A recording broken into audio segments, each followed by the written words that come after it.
Alright, welcome back to Nick Lenz's Comic Corner, Classic Less Known Classics.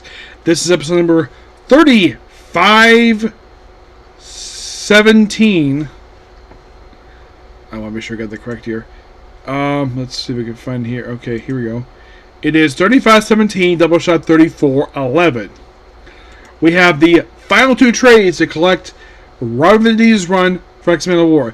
I very rarely ever do this, two trades the same series. I try not to do this very often because it's kind of like talking about the same thing from two different series. But these ones are uniquely different because these are the last two for that collect this run.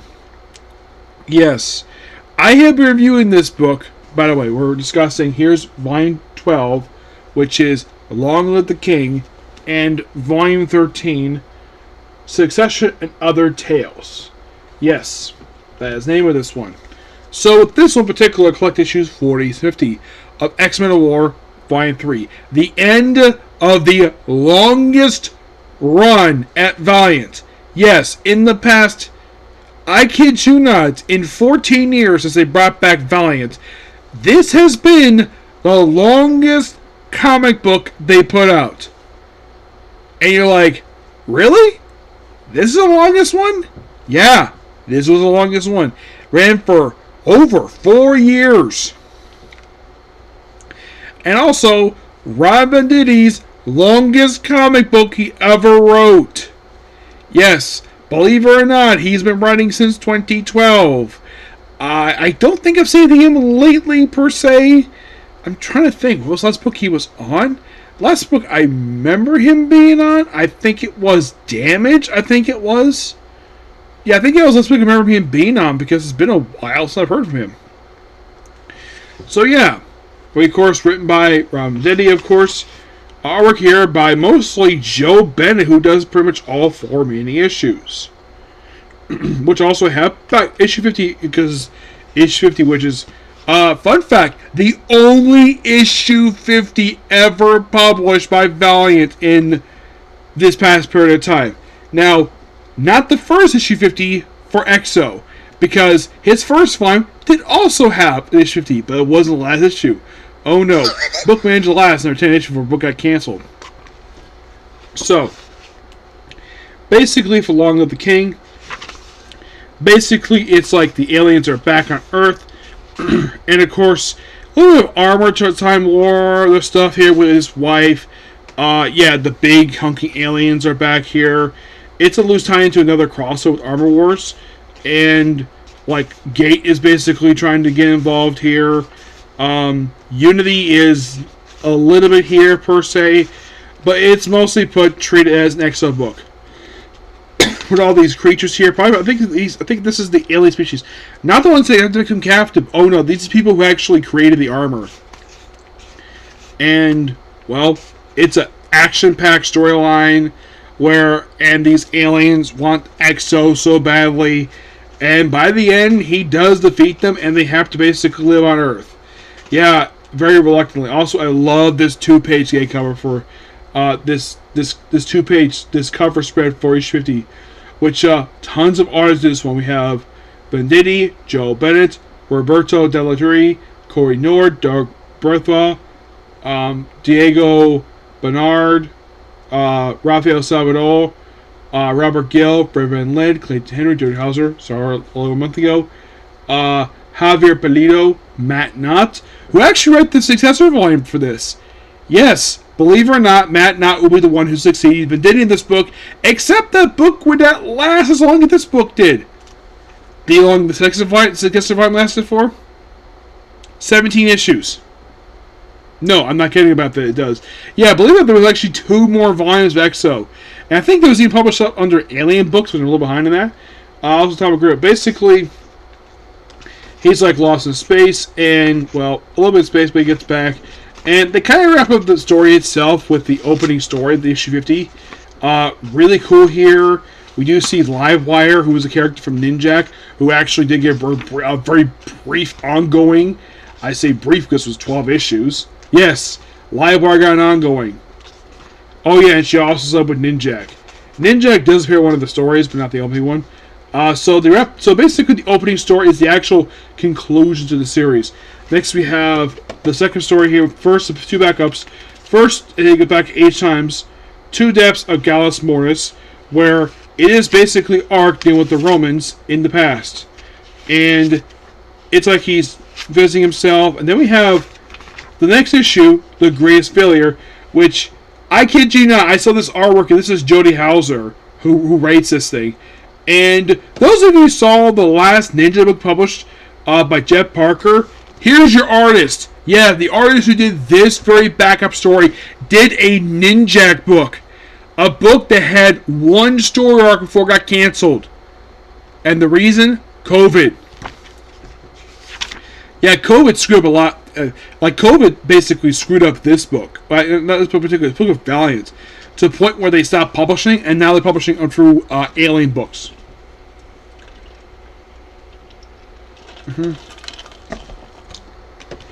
Yeah. So I'm also put this is just a team story between Exo and Ninja. And then the last story here, this is Matt Knott. This, simply put, is a backdoor pilot to the relaunch, where Exo goes to the home planet of the aliens, and the whole thing is basically each arc is him going out to be Emperor. It's not very long-lasting book. It does build up the big storyline here, but I do like the fact he does have this backup story here to set up the relaunch that sadly didn't last very long. Yeah, that's the thing with Exo. It seems like his next 2 relaunches don't last very long. I think like the next 5 was like 17 inches. I think 5 was like 12. Yeah. So you gotta admit, basically, Venditti did a great job with this book, and there's no denying the book is amazing. I give that book roughly 10 out of 10. But we're not done yet with Venditti. We do have one more trade to discuss here. Succession Other Tales. This book collects the sole annual this book had. Yes, it had one annual the entire time. 1 in 50 issues. It also collects the tie-in issues for Book of Death and 4000 AD. Book of Death features an offspring of Ark, where she becomes the daughter of Ark, where she becomes new Exo in the Book of Death storyline. 4001 features a descendant of Ark, where he becomes Exo during the whole 4001 stuff, which is stuff related to Rye. The annual itself, by the way, the annual itself has got 3 stories.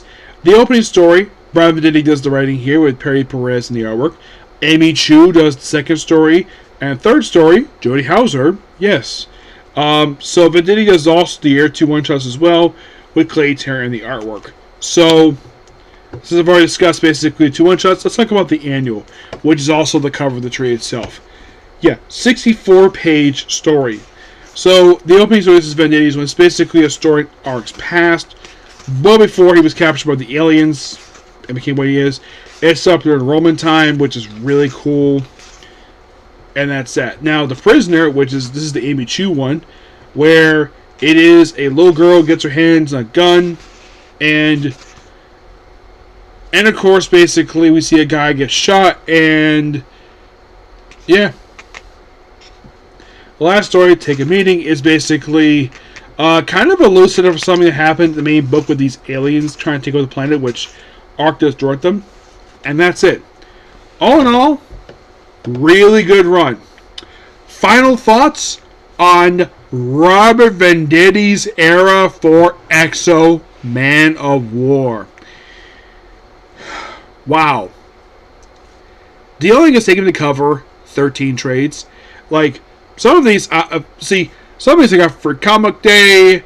Now, you probably think, did I ever purchase any from Amazon? No. I never did. I never once ever purchased these things from Amazon. Mostly I got these from, I think it was like Free Comic Day. I think I got from the Strand up in New York. And I even ordered a couple of the trades from Uncle Comic Book Store. Yes. One of the trades I actually viewed twice because I got 2 copies of the same thing by mistake. Now, here's the weird thing. My little comic store, I was ordering trades from them. And then, for some weird reasons, Dime went bankrupt. I I make these orders, and then Diamond just cancels them for no reason. Yeah, I order trades in the store, and I basically put out a list of trades that I want. As a matter of fact, I got some trades for, like, I think it was like Nightwing, Harley, some of the ones I got, I ordered them from my local comic store. And then, for some weird reason, the Diamond start canceling the orders for no reason. And also, Diamond had this really big problem with whenever they sent stuff, they would. I kid you not, I do not know why Diamond is before they went bankrupt. And my local comic store was not the only one that had this problem. Costly Comics had the same problem as too. They make this big order for comics, and for some weird reason, and do not know the reason for this, and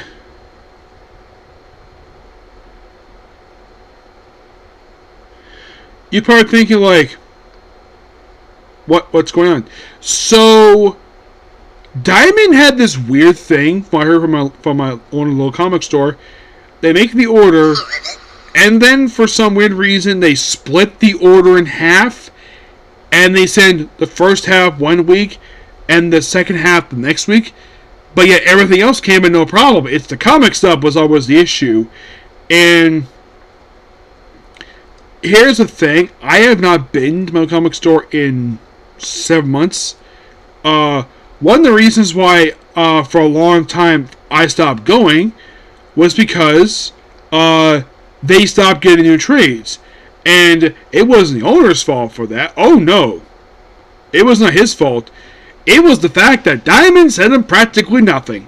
Yes, despite the fact that he knew I was a very loyal customer. Yes, he knew that. The owner knew that I was a low customer. I would look at the trades, see which one I want, and I would buy those. And then they stopped purchasing them. Yep, they stopped purchasing them, and then when I was last couple times in there, they had all the trades they had left on 50% off. And the rumor, I think I heard them mentioning that they were planning on stop getting comics. So yeah, for a local comic book store, it's like, yeah, we get the game stuff, no problem, but we can't get comics for some reason. Don't know why. It is one of the most baffling things I've ever seen.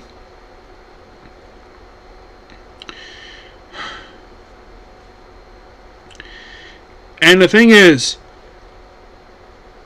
unlike other people in the store who would yell at the owner for losing their books, I never was mad at him. Or people worked there. It wasn't their fault what happened with stuff. It was freaking Diamond's fault. Now, I did order some trades from Lunar. Well, they were trades for me from Lunar, which I paid for. And Lunar, they would get those orders no problem. Lunar, they had this weird thing where they would, like, wait a certain period of time for orders built and then they put the order through. But Lunar never had an issue with getting trades. Never had an issue. It was the other companies they had an issue with because of Diamond. Yeah, and the whole thing with, like, the fact that Marvel was sending stuff to two different distributors. One was Diamond, and some was sent through Diamond, and some was exclusively sent through Penguin, which they still have Penguin nowadays. And Diamond's gone. They also been bought up by I think it's like Alliance, I think it was, who bought them out.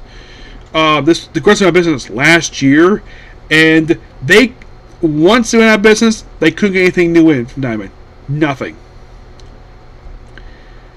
And I'm like, what about Lunar? That gets of Lunar, no problem. Also, there was a period of time they stopped getting new comics. The reason? They weren't selling. Yeah, the owner told me this. He decided to stop. Now, he still had them. He'll still sell them. But unless people have a subscription, he will stop getting. He decided to stop getting them. Purely because they weren't selling. That was simply the issue. The trades he would still get. No problem. And then, because it had been a while.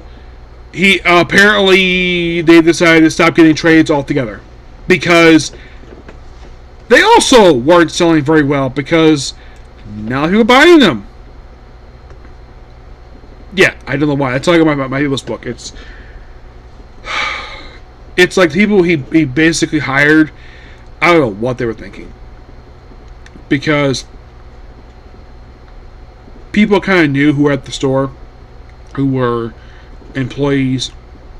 Some were there, and then they just moved on. Yeah, I've been in the comics in a long time, purely because of money issues. I could go back if I want to, but also it takes a bit of time to get there. Oh yeah, it's not like close by the Coliseum Comics. It's the only really bigger comic store in my area, aside from the one I have in town, which is For Honor and Glory. Of course, they're not much comics anymore. They're more of a card shop now than they are basically comics. They still have comics, but not much.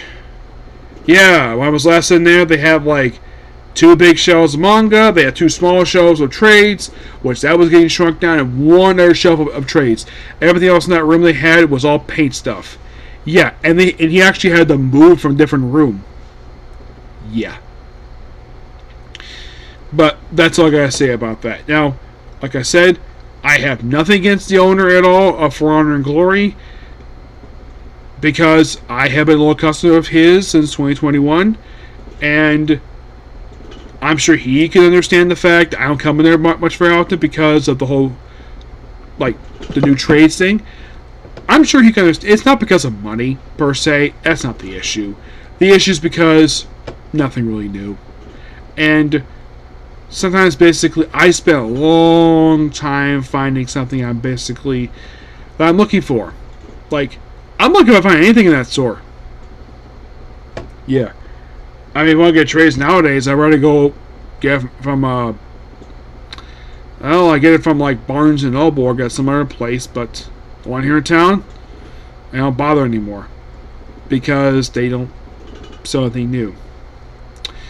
At least the one down Brandon, I mean, I could go down that one, but that's a 40-minute drive. And Remore Comics is a great store. I love the fact all the trades are sold 25% off. Yeah, they have older trades there, but I'm sure they probably sell really well because, thing is, despite the fact this being sold at the original price, this one $14.99, I get this 25% off. And here's the thing, that's a normal sale. Because trades are never sold full price. Never are. Yeah. Probably because basically the owners probably want to sell. But they at least get new stuff. Thanks to how we're doing our comic corner. But yeah, let's end it right here because I'm talking quite a while. So that's pretty much it for the video. Please be sure to like, comment, subscribe to notifications. Next up is Hell Mode. Okay? Thanks, Phil. Bye.